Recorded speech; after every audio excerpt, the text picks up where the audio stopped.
Sziasztok! Biztosan hallottatok már a 23976-os képkocka sebességről. De mire volt ez jó?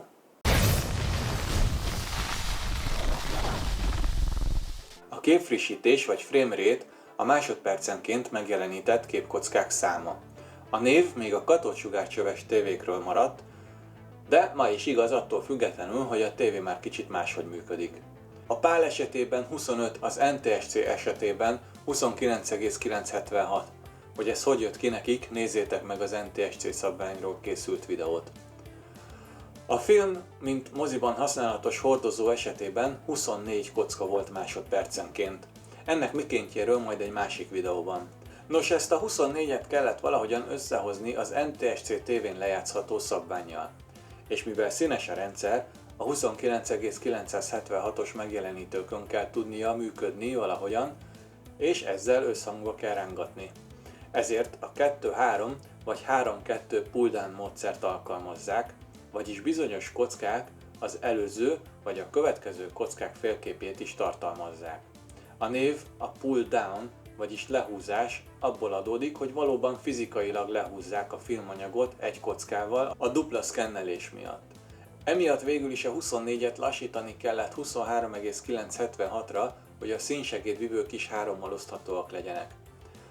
És hogy a pontos matek kijöjjön, a 23,976-ot osztva 4-jel az 5,994, a 29,976 osztva 5-tel az 5,995, tehát ezt a 4 kockát 5-tel kell varázsolni, vagy úgy is mondhatjuk, hogy másodpercenként 6 kockát kell, hogy kreáljon a semmiből. Szóval ezt oldja meg az ismétlésekkel, az itt látható pattern alapján.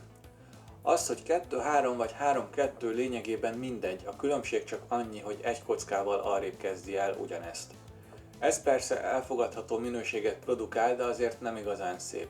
Viszont a mai napig használatban van az NTSC vagy hát ma már ATSC területeken, annak ellenére, hogy a digitális sugárzás, az elmúlt 15 év tévéi mind képesek a natív 24 fps megjelenítésére, egyedül talán a visszafelé kompatibilitás szab ennek határt.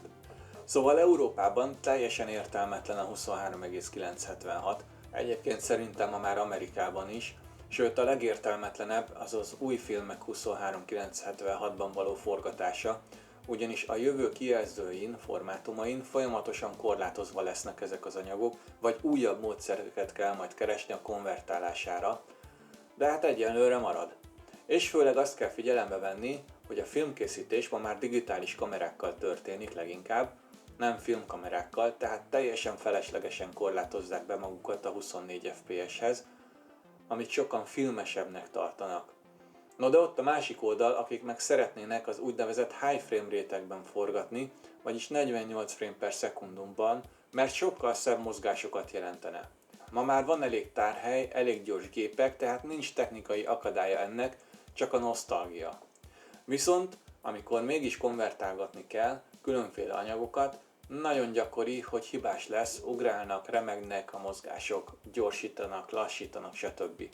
Az utóbbi kettő nem lenne olyan nagy baj, de az első rendkívül ronda, mégis az anyagok jó része ilyen. Csak azért, mert agyban nem tudnak egyesek tovább lépni.